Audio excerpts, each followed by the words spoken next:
Bah voilà. On est pas mal. Elle est où la télécommande? C'est pas que je veux pas mettre du Nirvana en fond, mais j'ai pas les droits d'auteur. Mais je pense qu'il y a un Leprechaun qui est venu qui m'a piqué ma télécommande. Ah! J'ai trouvé.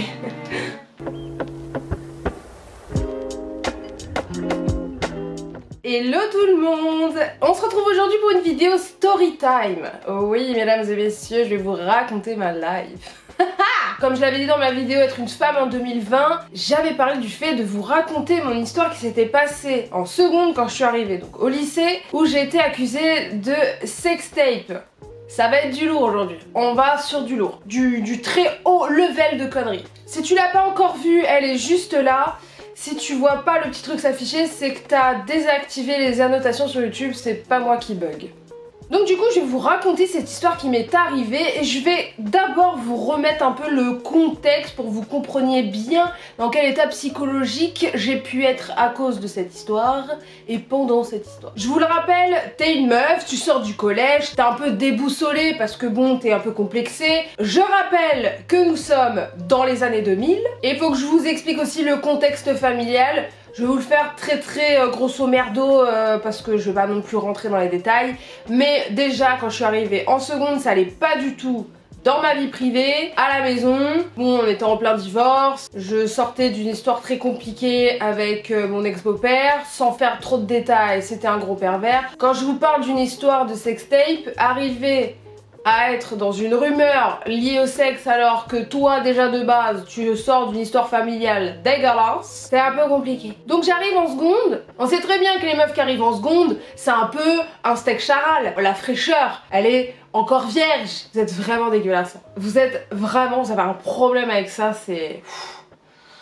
Oh là là. Deuxième contexte, c'est que j'arrive dans un lycée énorme qui est à Saint-Brieuc. Donc Saint-Brieuc c'est le chef-lieu des Côtes-d'Armor, donc la capitale des Côtes-d'Armor. Et ce lycée est énorme. Mais au-delà de ça, au-delà du fait d'être énorme, c'est un lycée qui accueille aussi une énorme partie sur l'ingénierie dans le bâtiment. Donc il y a énormément de mecs. On va dire que 70% de la population de ce lycée est constitué de garçons entre 15 et 21 ans. Sachant qu'on était plus de 2000, je vous laisse imaginer le nombre de mecs qu'il y avait. Voilà.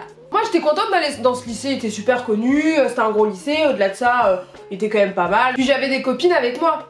Et oui, troisième point très important, c'est que je suis arrivée entourée de 2 copines du collège. Quatrième point à noter, c'est que j'adorais la mode. Enfin, j'adore toujours. Mais à l'époque, je lisais déjà beaucoup de magazines et j'essayais de m'habiller comme ces magazines qui, du coup, reflétaient un peu la mode, entre guillemets, à Paris. Sauf que je suis en Bretagne, je suis dans un lycée avec plein de mecs et essayer de m'habiller bien, bah c'est pas toujours bien vu. On sait très bien que dans le lycée, faut rester dans un moule, un cadre, hein, un truc bien carré. Les cases. Au début ça se passait super bien, on s'était quand même fait déjà un peu remarquer parce qu'on était 3 filles, je parlais avec tout le monde et beaucoup de garçons parce que j'ai toujours préféré parler aux mecs parce que je les trouve tellement moins chiants des fois que les meufs avec leurs histoires. Oh. J'étais dans une filière scientifique, donc dans ma classe il y avait déjà beaucoup de garçons. Au mois d'octobre je me mets en couple avec un des garçons les plus connus du lycée, qui avait le même âge que moi aussi en seconde, du coup c'était un peu le couple goal. Sauf que moi étant très timide, je n'avais pas du tout les skills pour être en mode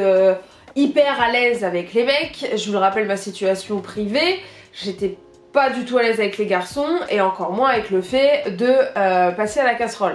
Alors là clairement pas, c'était mort de chez mort, sauf que ça les gens ne le savent pas. Ils s'imaginent pas que mon premier bisou avec la langue c'était il y a 5 mois. Genre que ce bisou m'a beaucoup coûté. J'étais extrêmement stressée, j'ai cru que j'avais fait une crise d'eczéma ce jour-là. Donc j'étais en couple avec ce garçon, ça s'est terminé, étant donné que j'étais très timide et que j'arrivais pas à être très impliquée dans ma relation. Au bout d'1 mois et demi, 2 mois, on s'est séparés. Donc je suis de nouveau célibataire et de nouveau une petite proie dans ce lycée. Et là, le drame arrive. Et j'étais en soirée pyjama avec mes 2 copines chez une d'elles. Je vous rappelle qu'à l'époque, on commençait à avoir des téléphones où on pouvait faire des vidéos, du coup on s'amusait à filmer tout et n'importe quoi. On a 15 ans, on est connes, on s'amuse à faire les connes, rien de plus normal. J'étais sur son lit, à 4 pattes, et une de mes potes est en train de filmer et l'autre elle prend son énorme tigre en peluche, elle le met sur moi. Donc je vous laisse imaginer que le tigre était derrière moi et elle me tombe dessus. Et pour rigoler, je fais un truc du genre oui, oui, comme ça. Voilà, je vous laisse imaginer la vidéo très conne, totalement puérile et sans intérêt qu'on a faite. C'était de la merde. Sauf que ces filles-là, elles parlaient beaucoup avec des garçons de mon lycée, qui étaient un peu plus âgés, et elles traînaient tout le temps avec eux. Puis elles adoraient montrer les vidéos qu'on faisait, et des fois on faisait des vidéos avec eux, des vidéos de cons dans le lycée, des trucs de merde, des trucs marrants, voilà. Et elles leur ont montré cette vidéo. Moi j'étais pas là ce jour-là, elles m'ont dit après ouais on leur a montré la vidéo. J'ai dit mais vous êtes sérieuse de leur montrer ça? Enfin c'est entre nous tu vois. Elles ont dit mais tranquille c'est rien, c'était marrant, ils ont bien rigolé. Ah bah ouais ils ont bien rigolé. Donc, à partir de ce jour-là, en quelques jours, la vidéo de deux filles habillées, même pas en pyjama, avec un nounours, en train de faire les connes, c'est passé de ça à elles couchent ensemble, entourées de plein de peluches. Et là s'ensuit le début du cauchemar. Quand ça a commencé à être bizarre, c'est quand je suis arrivée au lycée que j'ai commencé à avoir du silence complet. Quand j'arrive. Quand vous arrivez dans un hall avec plein de monde dedans le matin et que les gens vous regardent tous, la pression que vous avez, vous comprenez pas. Et en fait, du coup, j'ai commencé à entendre cette rumeur. En vrai, je pensais que ces histoires-là, ça arrivait que dans les séries américaines. Eh ben non, ça arrive ici aussi et ça m'est arrivé, ça nous est arrivé. Elles se sont pris des réflexions, des sales putes, des grosses salopes, venant de meufs aussi. Beaucoup de meufs qui les regardaient très mal, qui les insultaient. Je tiens à remercier ces trois meufs là qui m'ont vraiment soutenue et vraiment aidé à passer le cap de cette année de seconde immonde. Je tiens à remercier Marine qui est encore une de mes meilleures potes. Grosse dédicace. Ouais je suis en train de faire des dédicaces, ouais y'a quoi. Charlène et Nolwenn qui étaient dans ma classe. Nolwenn ouais je sais ouais on est en Bretagne, elle s'appelait Nolwenn. Rien de plus banal. Ces filles-là qui étaient dans ma classe et qui ne m'ont jamais jugée et qui n'ont pas cru ces rumeurs et qui sont restées avec moi malgré ces histoires et malgré les regards qu'on pouvait leur porter aussi. Même s'il n'y avait rien sur elles, ça peut toujours être un peu dangereux pour ces personnages. Je peux comprendre que des gens n'ont pas voulu être mouillés avec moi dans cette histoire. Même si certaines personnes, franchement, ça m'a fait bien rire. Dont des amis de Nolwenn qui quelques semaines avant m'avaient raconté qu'elles avaient déjà eu plus d'une vingtaine de copains avec une grande fierté, que je leur avais dit ce jour-là que j'en avais eu au total 2 et que je n'avais jamais couché avec un garçon. Quelques semaines après, quand cette histoire arrive et que du coup plus personne ne veut s'approcher de moi, je suis allée un jour du coup avec Nolwenn rejoindre ces potes là devant la cantine pour manger avec elles et elles m'ont tout simplement rejeté. Non non mais on va pas manger avec vous non. J'étais là en mode mais c'est pas toi qui m'as dit qu'elle avait déjà 20 copains à 15 ans? Je suis pas en train de juger ça. Mais ne me juge pas par contre. Également quand vous arrivez dans des longs couloirs et que tout le monde s'arrête de parler et que vous entendez des eh ouais je crois que c'est elle, ouais putain quelle salope. C'est très très frustrant, t'as envie de hurler, t'as envie de t'enfuir, d'insulter tout le monde, de leur dire je suis vierge. Vous avez souillé mon corps. Également une fois je suis arrivée en cours, un peu en retard, gros silence dans la classe. Comme dans les séries, mais vraiment comme dans les séries. Tout ce que vous avez vu par exemple dans, je sais pas, 13 Reasons Why ou d'autres séries B américaines ou même des vieux films à l'ancienne, c'est exactement la même chose. Donc je suis arrivée dans cette salle de classe et je remercie du coup Charlène qui ce jour-là était tout devant et avait laissé une place pour moi. Ah mon petit cœur, merci beaucoup. Je suis rentrée du coup et heureusement que la place était tout devant, je me suis assise direct.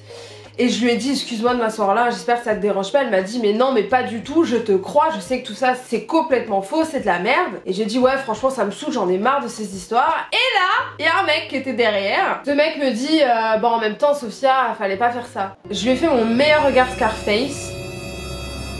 Et je lui ai dit mais cette vidéo, tu l'as vue? Non mais j'ai un pote d'un pote à moi qui l'a vue. Votre ouverture d'esprit et votre réflexion aussi large qu'un trou de balle d'hamster, clairement, merci. Mais ce sera non. Mais en fait ça avait arrangé pas mal de monde et c'était arrivé aussi au pire moment. Parce que je sais pas si vous vous rappelez mais il y avait une vidéo qui avait tourné je crois d'ailleurs dans toute la France. Une vidéo d'une meuf qui va dans un bois et qui se fait culbuter dans un bois et un des mecs filme et l'autre se fait Enfin un truc bien dégueulasse et la meuf est au lycée, elle avait sûrement mon âge et du coup cette vidéo avait tourné partout sauf que cette vidéo était bien réelle, elle avait bien fait ça. La pauvre, je pense que sa vie a dû être détruite avec cette vidéo, je pense qu'elle a dû carrément changer de pays, miskina. Mais du coup c'est arrivé en même temps donc les gens se sont dit putain on a la même dans notre lycée, truc de ouf. Ça en est arrivé quand même au point où ma mère a été convoquée au lycée.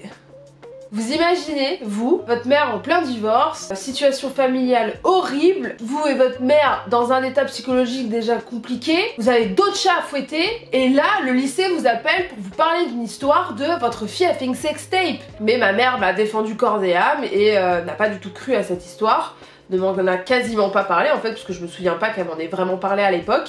Mais en fait j'étais seule dans cette histoire dans le sens où bon, j'ai pas du coup eu la gêne d'avoir ma mère à table qui me parle de ça, fort heureusement, mais j'ai pas non plus de soutien au lycée venant des professeurs, ni du CPE, ni de qui que ce soit, parce que personne ne m'en a parlé, aucun de mes profs n'est venu me voir, même pas des profs femmes, parce que je peux comprendre qu'un prof mec ait du mal à aborder une de ses élèves pour lui parler de « Est-ce que tu as effectivement couché avec tes copines? Est-ce que par hasard tu aurais la vidéo ?» Personne n'a essayé d'étouffer cette affaire en mode non c'est pas vrai ou enfin d'essayer de régler ça parce que c'est grave en fait. Si j'avais été encore plus fragile psychologiquement, genre j'aurais pu me tailler les veines, me suicider, que ça finisse très mal. Les gens ne se rendent pas compte que ce genre de rumeur peut détruire une vie. En plus, la même année, au même moment, mon chien meurt. Mais il faut savoir quand même que toute mon année de seconde ça a été ça et que j'ai commencé à être vraiment tranquille au bout de la deuxième année. En première, c'est quand même super long, mais c'est quand même passé un an. Un an avec une réputation dégueulasse. Un an avec des trucs en mode je parle à un mec, ses potes viennent le voir et leur disent mais pourquoi tu parles avec cette meuf, tu sais c'est qui? Puis ça rend ouf parce que finalement, mais c'est quoi le problème de je fais ce que je veux avec mon cul? Les mecs là qui avaient fait la vidéo qui était en train de ken une meuf, le mec qui était en train de se faire dans un bois par une meuf, le mec je pense il a eu aucun problème. C'est la meuf qui s'en est pris plein la gueule. Mais les gars, vous êtes tous les trois dans le même bateau. Pourquoi c'est que la meuf qui se fait défoncer?